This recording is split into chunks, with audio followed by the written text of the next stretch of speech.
So, for example, the reason why when taxes are higher, it winds up being better for the economy is because it recirculates the money. So if you give it to the rich, this is hilarious. If you're uneducated, please at least don't make it obvious.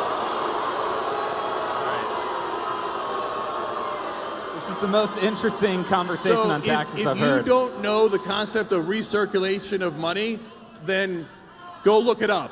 And so the way that it works is that when the middle class has more money, disposable income, they spend it. Why? Because they're not living in the lap of luxury. They're not saving it for their yacht. So they need to buy food for their family. They need education for their family. So they spend it and it goes back into the economy.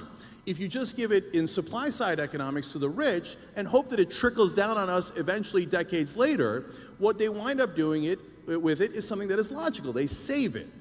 But that means it does not recirculate in the economy.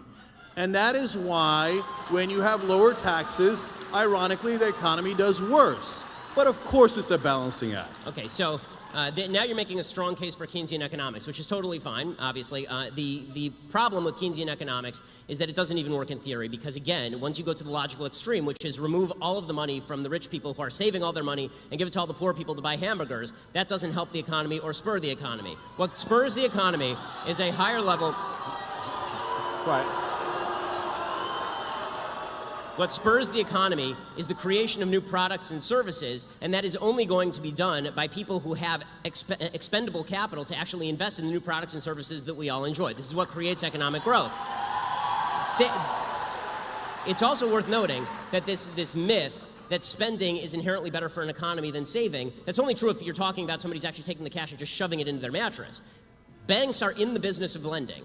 When they take the money in, they don't just stick it in Al Gore's fake lockbox. They actually lend the money back out to people to actually create new businesses and new products. You had an investor, right? When you started TYT, you were given $4 million by Buddy Roemer to start TYT. That's great. That's the way business should work, right? But that money it didn't come from a bunch of poor people buying hamburgers. It came from a very, very wealthy guy who gave you money to create a business a lot of people want to patronize. If you want better products and better services, you need more investment in the products and services. The basic name, trickle-down economics,